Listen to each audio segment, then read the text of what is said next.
I wanted to do a quick video on how to change the belt on a Teac 1500 reel-to-reel. There's a fair amount of information online and I read a bunch of different threads and they contradicted each other a little bit here and there. And there didn't seem to be a single video on YouTube with how to change it. So this is going to be a short video. I'm going to try to be as specific and exact as possible so that you won't have to do all the research that I had to do. However, I have already changed the belt and I'm not going to redo it. But let me tell you up front, it's not that difficult. On the 1500 in particular, and I don't know about the other models, but based on what I've read, I think the similar models that have some of the similar parts are maybe not the same. But on the 1500, it appears to me as though Teac put this hole right here, specifically there, for the purpose of changing the belt. That's what this hole is for, I'm pretty sure. So with this belt, you have a screw. Let's see if I can pull this aside here. You have a screw, not the screws you can see on the belt. You have a screw here, and you have a screw here at the bottom. So I'm not talking about these, not those, but there's one here, and there's one down here.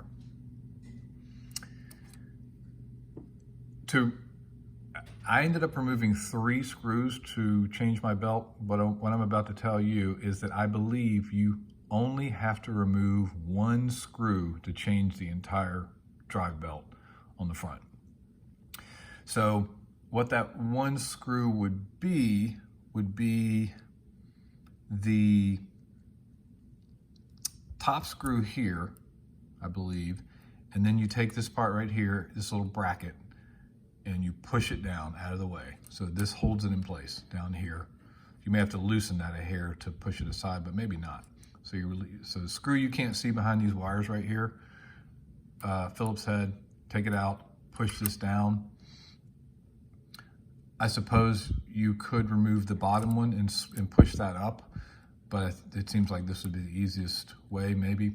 I ended up, because I hadn't figured this out yet, I removed this one, and then when I went to put it back in place, I had to remove this one to push the wires out of the way so I could get to the screw that you can't see that's behind the wires, right? So you can get to it with a screwdriver. If you push these up, like it's there, you can get a screwdriver in there. You could even go between the wires, but that's what I did. I ended up removing 3 screws. But I'm 90% sure that Teac in 1968, that they designed this hole right here to remove this 1 screw, push this aside. And then what I did, I'm gonna flip the reel-to-reel around so we can see the front.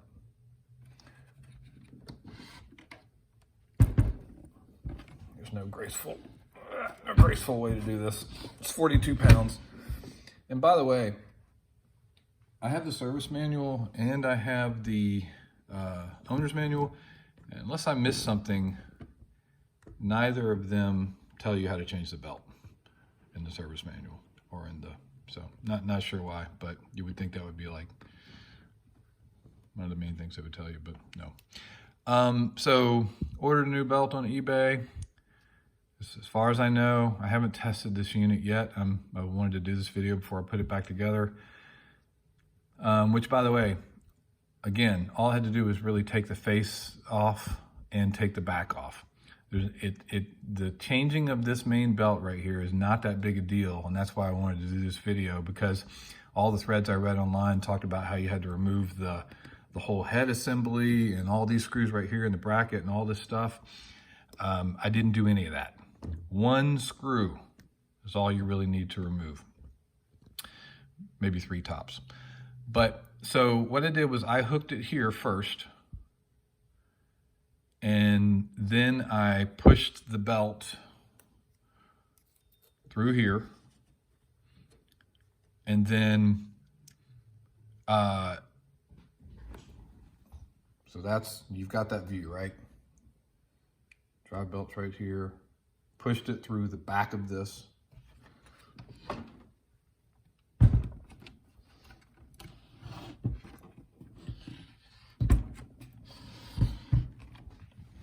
then, as hopefully you can see, I don't know if you can see it.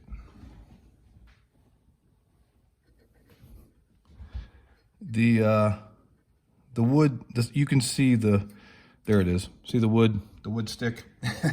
There's my Q-tip right there, right?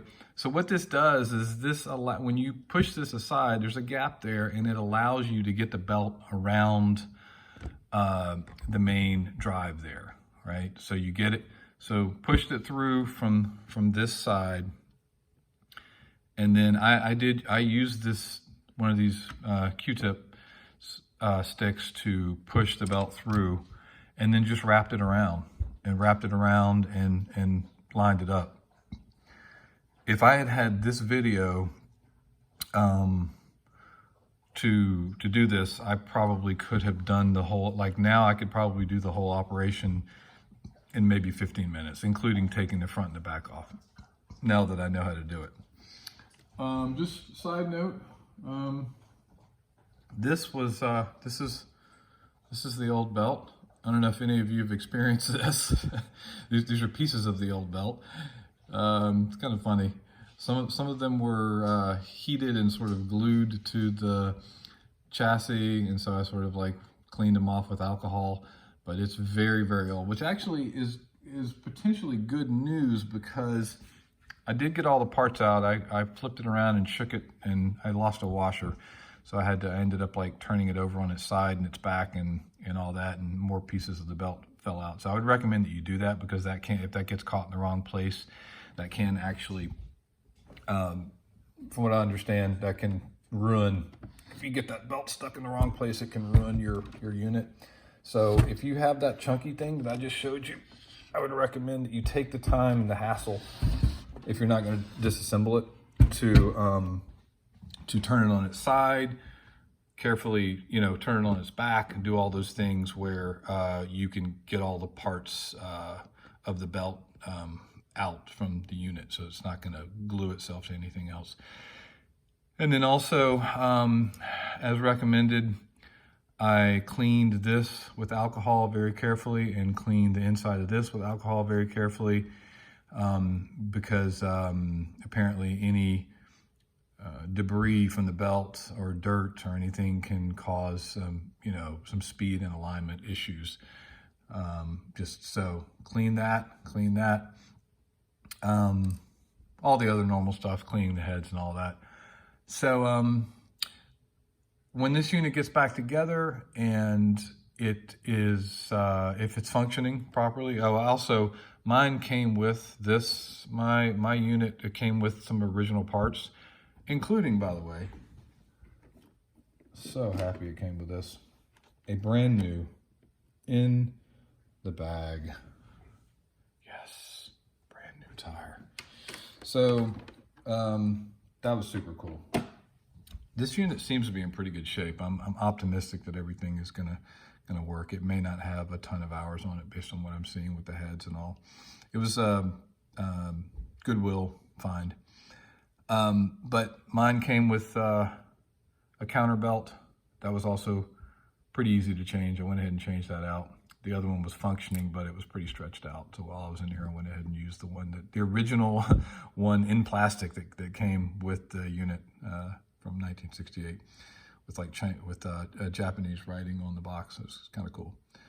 So once this unit is up and functioning, I'll be doing some stuff with it, probably on this channel. Hope this helps somebody. See you later.